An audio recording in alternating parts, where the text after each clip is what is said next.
আরে তুমি তো একটা পিচ্চি মেয়ে, তুমি বিয়ের কি বুঝবে? বিয়ের পর স্বামীর সাথে কি করতে হবে তুমি জানো? আমার ইচ্ছা তুমি কি পূরণ করতে পারবে? আর তোমার তো বিয়ের বয়স এখনো হয়নি, তবুও তুমি বিয়ে করতে পাগল হয়ে গেছো কেন? পিচ্চি মেয়েটি তখন বলল, আপনার বউয়ের চেয়ে আমি আরও বেশি পারব, আপনার কতবর আর আপনার কতটুকু ক্ষমতা আছে আমি তা দেখতে চাই। আমি পিচ্চি মেয়ের মুখে এমন কথা শুনে অবাক হয়ে গেলাম। বাচ্চা একটা মেয়ে বলে কি? মেয়েটা আরও বলল, আপনি আমাকে বিয়ে করে দেখেন আমি কি করি। আমি তখন পিচ্চি মেয়েটাকে বললাম, ঠিক আছে, আমি তাহলে বিয়ের আগে তোমার একটা পরীক্ষা নিতে চাই। যদি পাশ করো তাহলে তোমাকে আমি বিয়ে করব। মেয়েটা বলল, আপনার যে কোনো পরীক্ষায় পাশ করতে পারবো। তারপর আমি পিচ্চি মেয়েটাকে নিয়ে হোটেলে গেলাম। পিচ্চি মেয়েটাও ধারণ ক্ষমতা দেখে আমার তো বিশ্বাস হচ্ছে না।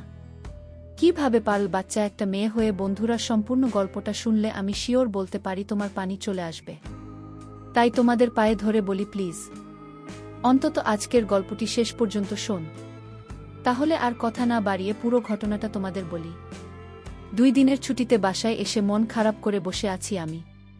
কারণ যাকে আমি মামাতো বোন হলেও নিজের বোন বলে জেনে এসেছি ছোটবেলা থেকে, সেই পিচি মামাতো বোনের সাথে আমার মা আমার বিয়ে ঠিক করেছে। আর মা বলছে বিয়ে না করলে সে নাকি মরে যাবে। আচ্ছা, আমার পরিচয়টা দেই। আমার নাম মেহেদী হাসান নীলা। বিসিএস প্রশাসন ক্যাডারের সহকারী কমিশনার পদে সেই 418 জনের মধ্যে একজন।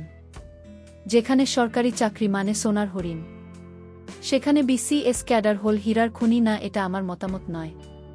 আমি বিসিএস পাওয়ার আগেও যেমন সাধারণ ছিলাম এখনও তেমনি আছি। তবে মানুষজনের ভাবে নিজেকে অসাধারণ ভাবতে হয় খানিকটা। ভেবেছিলাম এবার মাকে মালিহার জন্য রাজি করাব।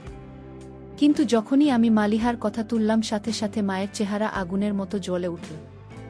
আমি এবারও তাকে আমার ডিসিশন নিলাম না। কেবল তার ডিসিশনের জন্য কিছুক্ষণ দাঁড়িয়ে রইলাম।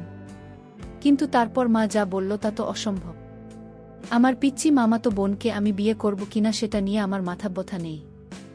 আমার মায়ের মাথা ব্যথা হলো একজন 27 বছর পার হওয়া মেয়ের সাথে আমার বিয়ের কথা ভাবতে পারাটা মায়ের কাছে অসম্ভব বলে মনে হতো। মালিহার সাথে সম্পর্কের প্রায় 6 বছর হতে চল। এই 6 বছরে মালিয়া আমার অসীম অবহেলা সঙ্গে করে আমাকে ভালোবেসেছে।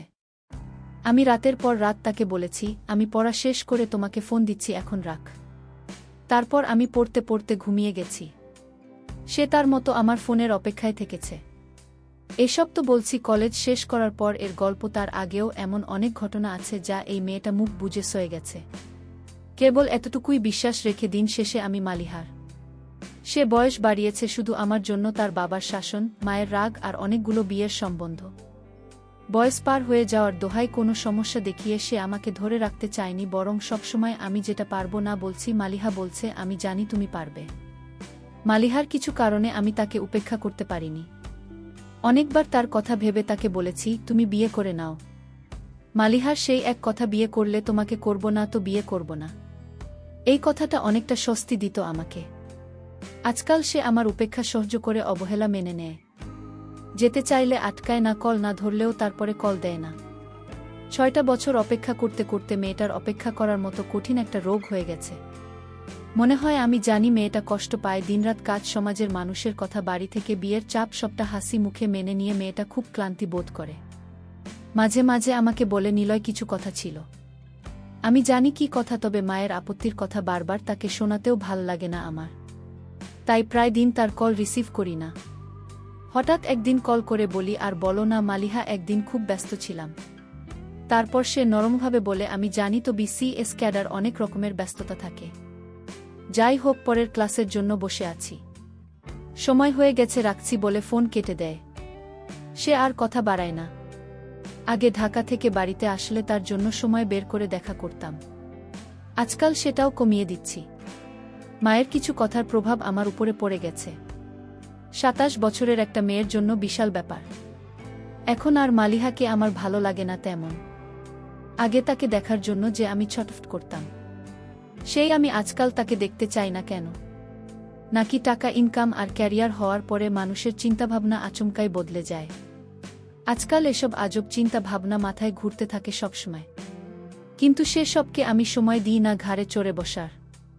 একটা সুকটান দেওয়ার তাগিদে বাসা থেকে বের হলাম। তারপর অনেক দিন পরে এক মুহূর্তের জন্য মালিয়াকে ছাড়া অন্য কাউকে নিয়ে ভাবতে শুরু করলাম। আকাশ মেঘলা হয়ে আসলো, হয়তো একটু পরেই বৃষ্টি শুরু হবে। আমি স্কুলের পাশের মাঠে বসে একা একা অন্য কাউকে নিয়ে ভাবছি। স্কুল ছুটির পরে বৃষ্টিতে কত গিয়েছি আমরা, এটা আমার মনে পড়ত না। কিছু ছেলেমেয়েকে দেখেছি ভিজতে ভিজতে বাসার দিকে যেতে। একটা বেনি করা মেয়ের দিকে চোখ যেতেই তার লাজুকতা দেখে বুঝলাম পাশের ছেলেটাকে সে অনেক ভালোবাসে। কিন্তু এই মেয়েটা কি জানে প্রতিষ্ঠিত হওয়ার পরে ছেলেটাকে ছেড়ে দেবে, এটা ভেবে আমার কিছুটা মন খারাপ হয়ে গেল। তারপর মনে হলো আচ্ছা, আমিও একই কাজ করেছি। অতঃপর আর সেখানে বসে থাকলাম না। ঘড়িতে সময় তখন 3টা। মালিয়াকে এখন স্কুলে গেলে পাওয়া যাবে। আমি সোজা ওর স্কুলের উদ্দেশ্যে চলে গেলাম। স্কুলেও চাকরি করে। আজ প্রায় 5 বছর। গেটের সামনে রিকশা থামতেই মালিহার সাথে আমার চোখাচোখি হলো, ইশারায় বললাম উঠে বসতে। তারপর তার দিকে চোখ ফেরাতে প্রথমবারের মতো উপলব্ধি করলাম চোখের নিচে কালো দাগগুলো, এগুলো যেন সাক্ষী তার রাতের পর রাত না ঘুমানোর। তারপর তার দিকে যতবার তাকালাম কেবল মনে হতে লাগল এই মেয়েটাকে তো এক সময় অনেক ভালোবাসতাম, এর জন্যই তো পাগলামো করতাম।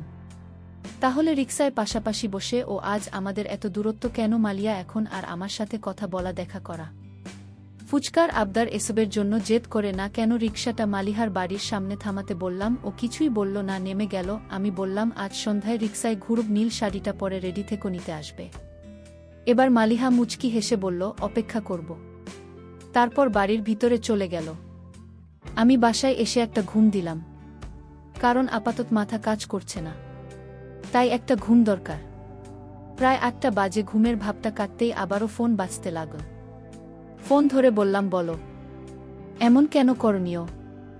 কি করলাম? তোমার আসার কথা ছিল না, শরীর ঘুমাচ্ছিলাম। 5টা আসছি বলে কেটে দিলাম। তারপর মালিহার দেওয়া খুব পছন্দের সাদা পাঞ্জাবিটা গায়ে দিলাম। ঘর থেকে বের হতেই মায়ের সামনে পড়লাম। তারপর মা বলল ফকিরের বাচ্চা, এত কাপড় চোপড় থাকতে ওই ফালতু মেয়ে দেওয়া পাঞ্জাবি তাই তোর গায়ে দেওয়া লাগবে কেন? কোথায় যাবি তুই? মা টেবিলে প্লেট রাখতে রাখতে বলল বাসায় মানুষ আসবে, তা একটু পরে বের হয়। আমি বললাম বড় আপা আসবে নাকি? মা বলল তোর মামিরা আসবে, তোর তো ছুটি নাই, তাই আজকে রাতে বিয়ের কাজটা করে নিতে চায়। আমি অবাক হলাম, তবে কিছু বললাম না। আবার রুমে এসে কিছুক্ষণ বসে থাকলাম।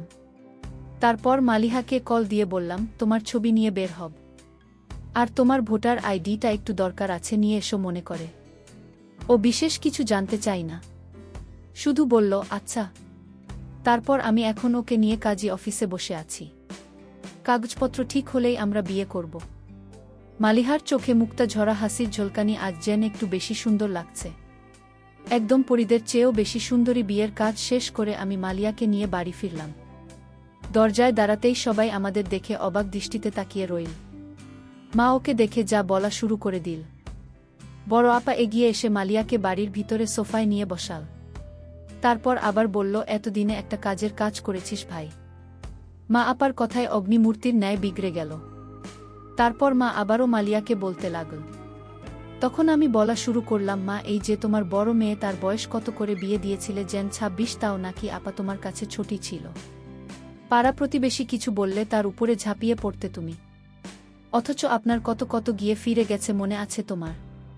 তবু তুমি বলতে আমার মেয়ে এখনো বুড়ি হয়নি, ওর আরও ভালো ঘরে বিয়ে দেব। তারপর একদিন আবার বিয়ে হয়ে গেল, তখনও তোমাকে বলতে শুনতাম মেয়ে তাকে আরও কিছুদিন রাখতে পারতাম। তোমার মেয়ে 25 বছর বয়সেও তোমার কাছে কি ছিল? অথচ কথাটা যখন তোমার ছেলের ঘাড়ে এসে পড়ল তখন অন্যের মেয়েটা বুঝি। আজকে যদি আমি ভালো পজিশনে না থাকতাম, ভালো টাকা বেতন না পেতাম, তখনও কি তোমার মতবাদ এমনই থাকতো? কই, আজ থেকে 5 বছর আগে যখন ওকে তোমার সাথে পরিচয় করিয়ে দিলাম তখন তো তুমি ওকে বলেছিলে এমন চাঁদ মুখ কেউ পছন্দ না করে থাকতে পারে। তাহলে আজকে সেই পছন্দের মেয়েটাকে তোমার কাছে বড়ই অসুন্দর লাগে কেন? সেই মুখে আজ বয়সের ছাপ পড়ছে বলে লাগে? কারণ আজ তোমার ছেলে প্রতিষ্ঠিত নাকি তুমি কয়েক হাজার টাকার মুখ বেশি দেখছে বলে? বেশি কিছু চাই না, মেয়েটা আমার জন্য অনেক কষ্টের সঙ্গে হয়েছে। একজন মেয়ের বিয়ের বয়স 18 পেরোতেই হয়ে যায়, সেখানে মেয়েটা আমার এত অবহেলা অবজ্ঞা উপেক্ষা সয়ে থেকে গেছে। শুধু তোমার নয়, তোমার মতন অনেকের কাছেই তাকে শুনতে হয়েছে। এমনকি সেই তালিকায় তার পরিবারও রয়ে যায়। ওকে আমার জন্য মেনে নিও না, মন থেকে মেনে নাও, নয়তো এই সাংসারিক আগুনে আমরা সবাই পড়ে যাব। মেয়েটা অনেক স্বপ্ন নিয়ে ঘর ছেড়েছে, মা মেনে নাও বলে পায়ে বসে গেলাম। আমার দেখাদেখি মালিহা এসে মায়ের পায়ের কাছে বসে পড়ল। মা কিছুক্ষণ চুপচাপ দাঁড়িয়ে থেকে আমাকে বলল, মা আমাদের খাইয়ে দিতে, তারপর মাথার রুমে চলে গেল। আমরা আরও কিছুক্ষণ ওভাবে বসে থেকে নিজেদের দিকে হতবাক হয়ে তাকিয়ে রইলাম। প্রায় 4 মাস কেটে গেছে বিয়ের এখন, আর আমি মালিয়াকে অবহেলা করি না। মালিয়া আবারও আগের মতো বুক দিয়ে দিনভরের গল্প শোনায়, মা কি বলল, কি করল এসব। আমি প্রায় বলি ঢাকায় আসল সংসার করি। তার এক কথা, আমার সংসার ফেলে যাওয়া সম্ভব না। মালিহা একটু চোখের আড়াল হলেই মালিহা মা কই গেলি বলে বাড়ি মাথায় তুলে রাখে। বেলচুন পান সব কিছুতেই আমি তাহলে বলো এমন সংসার ছেড়ে কোথাও যাওয়া যায়। আমি কেবল হাসি আর মনে মনে ভাবি এই মেয়েটাকে সকালে আমি যে নিজেই ঠকে যেতাম। তার কিছুদিন পর আমার মামি বাড়িতে এসে জোরে জোরে চিল্লাতে লাগল আর বলতে লাগলো আমার মেয়ের সাথে বিয়ের কথা ছিল, আর আজ তোমার ছেলে একটা বয়স্ক মেয়েকে বিয়ে করে এনেছে। এ আমি কিছুতেই মেনে নিতে পারি না। আমার মেয়ে কি কম সুন্দর নাকি এবার লেখাপড়ায় 5 পয়েন্ট পেয়েছে? হয়তো তার বয়স কম দেখায়। বাচ্চা মেয়ে তো কি হয়েছে, এর চেয়েও কম বয়সী মেয়েরা সংসার করছে। মামির মুখে এরকম কথা শুনে আমি অবাক হয়ে গেছি। আমার মাকে বলছে, তুই আমার ভাইয়ের বউ হয়ে আমার সাথে এরকম বেইমানি করতে পারলে? মা বলল, আমি তো বেইমানি করিনি। আমার ছেলে ভালোবেসে বিয়ে করেছে, আমার ছেলের পছন্দের বাইরে তো আমি কিছু সিদ্ধান্ত নিতে পারি না। মামি বলল, তাহলে আগে কেন কথা দিয়েছিলেন? এখন তো আমার মেয়ে খাওয়া দাওয়া ছেড়ে মরতে বসেছে। মা বলল, এখন আর কি করার আছে আমার, বলতো তুই তোর মেয়েকে বোঝা। মামি বলল, আমার মেয়ের যদি কিছু হয় তাহলে আমি কিন্তু মা ছেলে কাউকে ছাড়ব না। মামির মুখে এরকম কথা শুনে আমি একটু চিন্তায় পড়ে গেলাম। আমি জানি এখন আমার বড় চাকরি হয়েছে, তো তাই মামি আর লোভ সামলাতে পারছে না। আমি এসব ভাবতে লাগলাম। আমার মাকে বললাম, মা তুমি কিচ্ছু চিন্তা করো না, তোমার ভাইয়ের পিচ্চি মেয়েকে আমি সব বুঝিয়ে বলবো। আমি আশা করছি সব ঠিক হয়ে যাবে। মা বলল, তাই জেন হয় বাবা, মেয়েটা যদি কিছু করে বসে তাহলে তো তোর উপর ঝামেলা হতে পারে। আমি বললাম, মাকে নিয়ে তুমি কোনো চিন্তা করো না, কিভাবে কি করতে হয় আমার সব জানা আছে।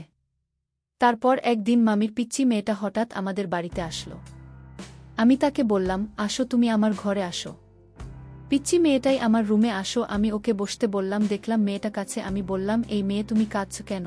মেয়েটা বলল, আমি আপনাকে ভালোবাসি তাই। আমি বললাম, তোমার কি ভালোবাসার বয়স হয়েছে? আর তোমার বিয়ের বয়স হয়নি, এখনই বিয়ের জন্য এত পাগল হয়েছ কেন? পিচ্চি মেয়েটা বলল, আপনার স্ত্রীর চাইতে আমি আপনাকে বেশি সময় দিতে পারব। আমার বয়স কম হলেও বিয়ের সকল কার্যক্রম চালিয়ে যেতে পারব। আমি তো এই পিচ্চি মেয়ের কথা শুনে অবাক হয়ে গেলাম। বাচ্চা একটা মেয়ে বলে কি?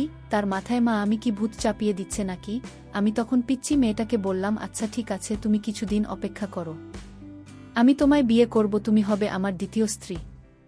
এতে কি তোমার আপত্তি আছে? ছোট্ট মেয়েটি বলল, আমি শুধু আপনাকে চাই। বিয়ের 1 মাস পর আমায় বিদায় দিয়ে দিলেন, তাবু আমাকে বিয়ে করুন, নইলে আপনাকে ছাড়া আমি বাঁচতে পারব না। পিচ্চি মেয়ে এসব কি বলে 1 মাস পর চলে যাবে? তাও তাকে বিয়ে করতে হবে?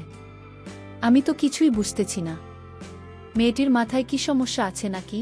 আমি মেয়েটাকে বললাম, তোমার 1 মাস হলেও চলবে, আর তুমি কিন্তু ছোট, তুমি আমার সকল চাওয়া ইচ্ছা পূরণ করতে পারবে নাকি? বিচি মেয়েটা বলল, একবার আপনার দায়িত্ব দিয়ে দেখেন আমি পারি কিনা। মেয়েটির প্রত্যেকটা কথা আমার কাছে অদ্ভুত বলে মনে হচ্ছে। ছোট্ট মেয়ের মুখে এসব কথা মানায়? আমি বললাম, ঠিক আছে, আমি তোমাকে পরীক্ষা করতে চাই। মেয়েটা বলল, কি পরীক্ষা করবেন? আমি বললাম, আমি যে তোমাকে বিয়ে করব সেটা আপাতত আমার স্ত্রীকে জানানো যাবে না। বিয়ে হয়ে গেলে পরে জানলে কোনো সমস্যা নেই, কিন্তু আগে যদি তুমি আমার পরীক্ষায় পাশ করতে পারো তাহলে আমি তোমাকে বিয়ে করতে পারবো। মেয়েটি বলল, কি পরীক্ষা? আপনি যে পরীক্ষা দেবেন সেই পরীক্ষায় পাশ করতে পারবো।